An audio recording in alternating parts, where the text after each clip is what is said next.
कि देख लेना बेंडिंग टेक्निक, ठीक है। For and identify individual human chromosome, कौन सा क्रोमोसोम है, different region of individual chromosome का कौन सा पर्टिकुलर रीजन है और उसके स्ट्रक्चर में क्या चेंज हुआ, ये सब कैसे देखेंगे, क्योंकि सब तो सेम होते हैं। तो उसके लिए क्या टेक्निक यूज़ करी गई, बेंडिंग टेक्निक। इसको सबसे पहले यूज़ में कौन लाया, 1969 में इसको यूज़ में लाया गया। Ingenious technique has been practice since 1969। This technique involve staining the chromosome, stain करते हैं क्रोमोसोम को, कौन सी डाई से, फ्लोरोसेंट स्टेन से। फ्लोरोसेंट स्टेनिंग की क्या डाई होती है, फ्लोरोसेंट, आप जब कभी भी रोडों में जाते हैं तो जो आपको इंडिकेटर्स के साइन दिखते हैं या जो आपको डिस्टेंस बताते हैं, वो आप हमेशा देखना रात में चमकते हैं, क्यों, वो फ्लोरोसेंट होते हैं, वो दिन में लाइट एब्जॉर्व करते हैं, मतलब लाइट किसी चीज़ को एब्जॉर्व करके उसकी फिर उससे हाई वेवलेंथ की लाइट को इमिट करना, क्योंकि वेवलेंथ और एनर्जी इन्वर्सली प्रोपोर्शनल होते हैं, ठीक है। Fluorescent stain after certain treatment such stain provide different pattern of band and inter band, ठीक है, डार्क और लाइट बैंड प्रोवाइड करता है, ठीक है।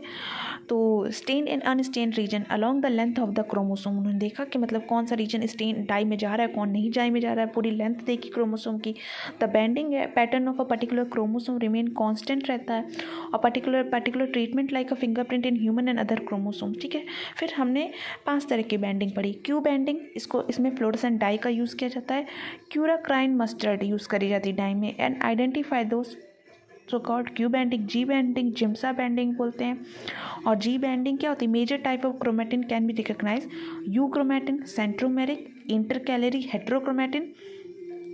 प्लीज़ मुझे बताना यू क्रोमेटिन और हेट्रोक्रोमेटिन क्या होता है, ठीक है। The Q and G band are generally similar and correspond to intercalary and heterochromatin. फिर बात आती है सी बैंडिंग की।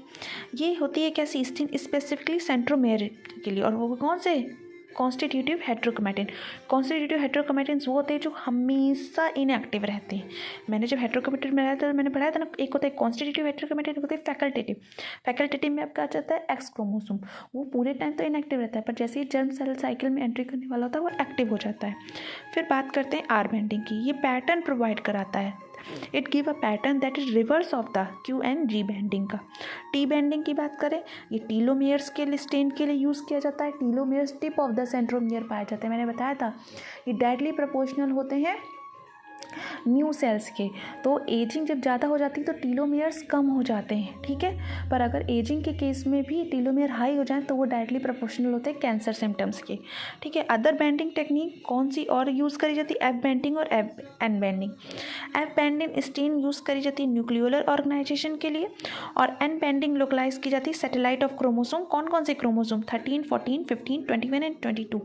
याद रखना 21, 22 डेनवर क्लासिफिकेशन मैंने वीडियो पढ़ी हुई है, उसके according 21, 22 and Y chromosome G banding में आता है, ठीक है, जी ग्रुप में आता है। G banding has been important tool in analysis of mammalian, avian, reptile, amphibian chromosomes के लिए, ठीक है।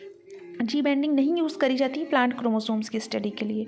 और staining technique helped D coming in identify you chromatin, कौन सा क्रोमोसोम यू क्रोमेटिन है, कौन कॉन्स्टिट्यूटिव हेट्रोक्रोमेटिन है और कौन इंटरकैलरी हेट्रोक्रोमेटिन है। In banding the nature of DNA and the availability of the active site are major factor.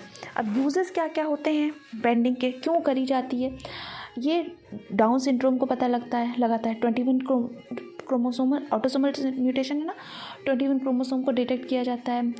Trisomy C8 chromosome 8 को देखा जाता है एसोसिएट विद मेंटल रिटार्डेशन, मतलब जो जेनेटिक म्यूटेशन हो सकते हैं उनकी स्टडी करने के लिए क्या हम यूज़ करते हैं, बेंडिंग पैटर्न यूज़ करते हैं, ठीक है।